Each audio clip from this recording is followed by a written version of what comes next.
Can we talk about our kids for a few minutes?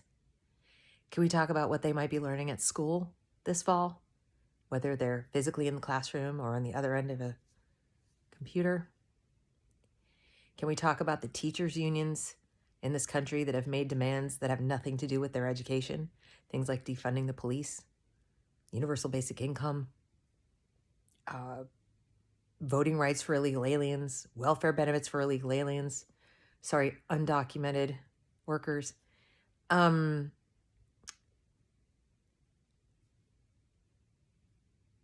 are our kids going to be taught while all this is going on? What I mean by that is how much of this is going to find its way into the classroom? I'm going to guess a lot. And the reason I say that is it was already there. I've been paying attention. I have a 12-year-old, a 14-year-old, a 16-year-old. I homeschooled them when they were very small. They had to go into the public school because of a divorce situation.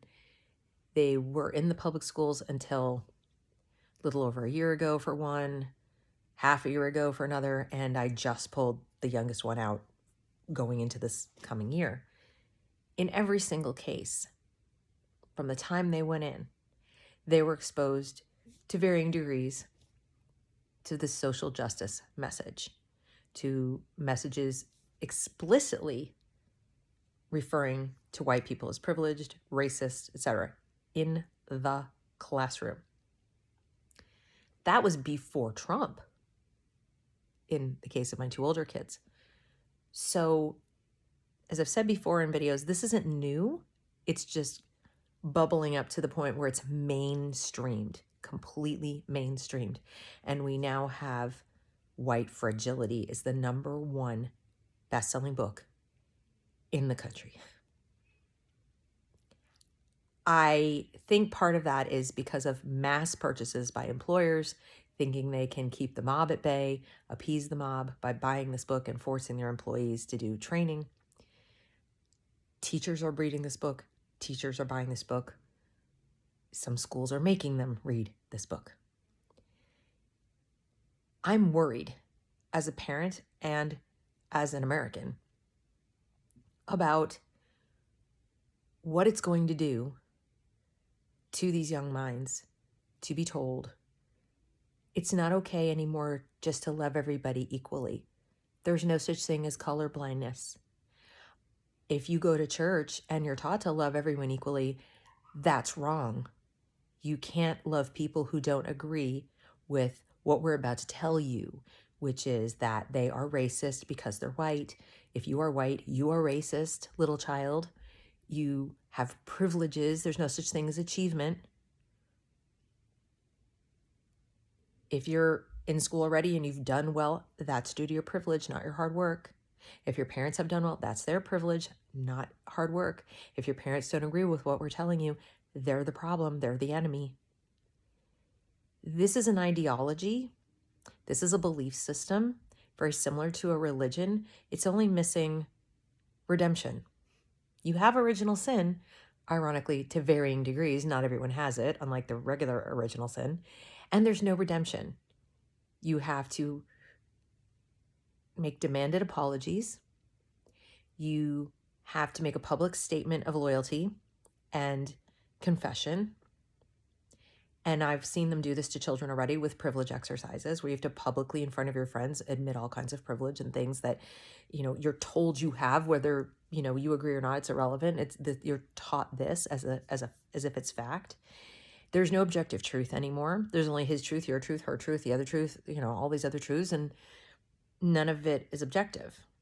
If you try to defend objective truth, you're a racist because truth is racist. If you try to deny the accusations being leveled against you about being racist, that's proof that you are racist, and so forth. This is how fundamentalist religions and cults behave.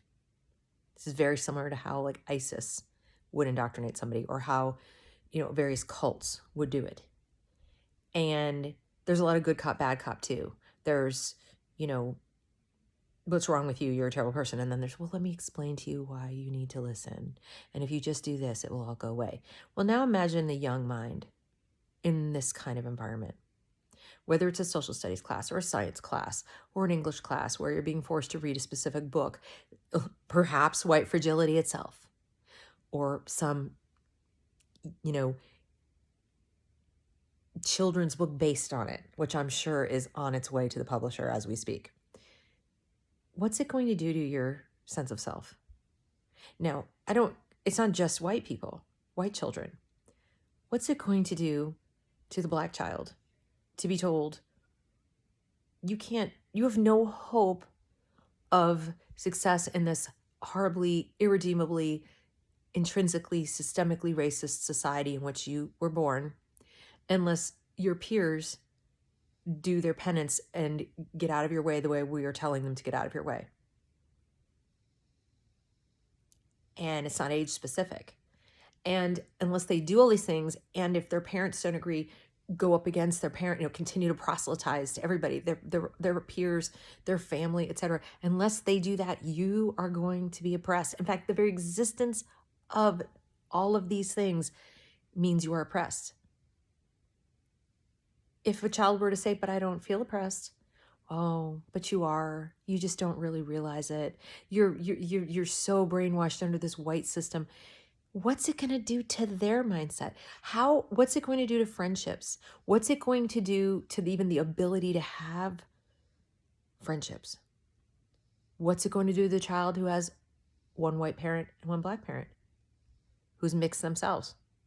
What's it going to do to friendships that have been wonderful friendships since kindergarten, and there they are in middle school now, looking at each other suspiciously, wondering, do I need to agree? What if I don't agree? Will I lose my friends? Will I have nobody? Isn't this a form of institutional bullying? Isn't it a twisted way to fight racism? To segregate people by race, even if it's in their head and not physically? I'm really worried. And I'm calling on parents to please, I said in another video, but please fight this. This is a path to self-loathing, to fear, to guilt, to shame, anger, resentment.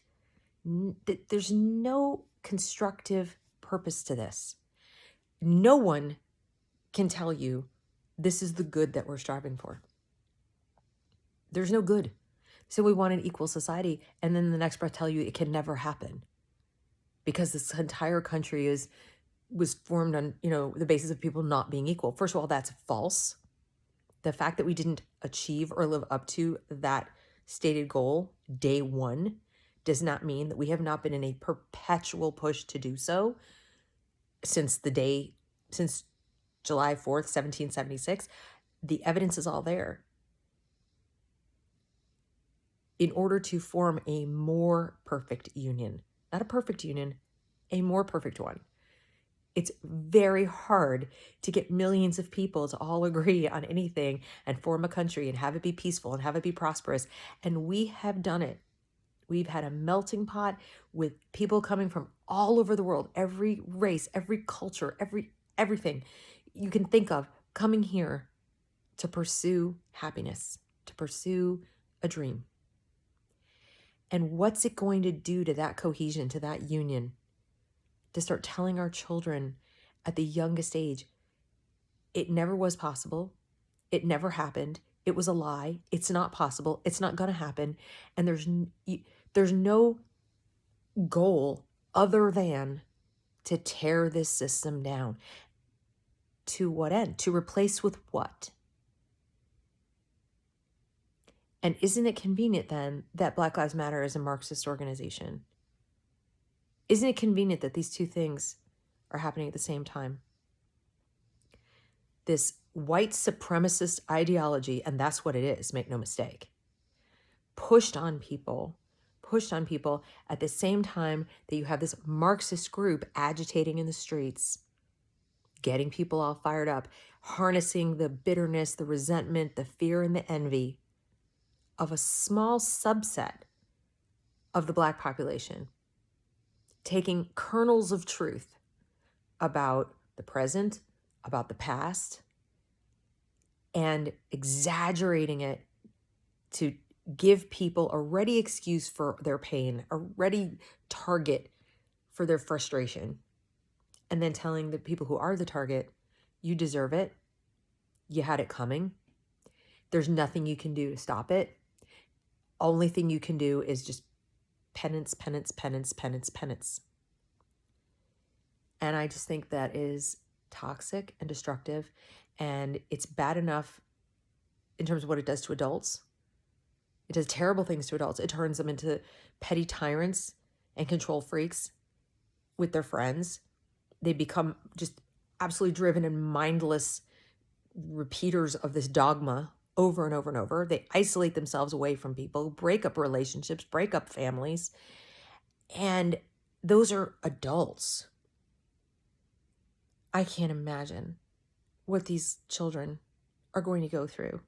I can imagine what they're going through now if they're living in homes with people like that. But what's happening now is the schools are closed. You're going to go to online learning or some kind of virtual learning in many places. And some of these progressive parents, I read it in the Washington Post today, are forming what's called pandemic pods. They're putting out ads looking for a Yale grad or a Harvard grad or somebody like that to come and privately teach their children or a group of children in a little pandemic pod. And top of the list of what they want these recent Yale grads to teach, social justice. These are white, progressive, wealthy parents out there preaching left and right about, oh, social justice, social justice. But what do? They're pulling their kids out of school. And I'm a homeschooler, so I mean, I believe in your right to educate your kids however you want. However, isn't it ironic that after they've helped create chaos, they're buying into the chaos, they don't want their kids anywhere near those schools, even the online versions of them, but they still want to teach them this dogma, but privately in the safety of their own home with a nanny or whatever. So if you were under the illusion that people who have things or people who don't want to lose what they have are going to wake up on their own, they're going to go, well, I don't want my house burned to the ground. You're dreaming. You're dreaming. They truly believe if they convert themselves and their children to the church of woke, they'll be spared. So they're going to do what I think will be irreparable harm to the psychology of their children. They are massive hypocrites. They're certainly not helping anybody's cause, least of all the cause of liberty. And I'm just, to me, it's proof positive of the racism inherent in this ideology. I mean, think about it. Progressive white families were like, I have to stay away from the mob. I'm going to stay home. It's so dangerous. Can't go out. Can't send my kids to school. Can't do this. Can't do that. Let's stay home and hide. But we're going to learn this dogma. I'm going to teach my kids to say the right words and do the right things so that, we can keep ourselves safe. It's so disappointing, disgusting. And yet, I don't know why I should be surprised. This is subjectivism. This is what it is. But I just wanted to talk about it because as a mom, as an educator, as a homeschool parent, as a person who's trying to start a business where I actually do help parents homeschool and tutor and things like that. Not those parents. I'm not interested in that. I'm genuinely afraid for our kids.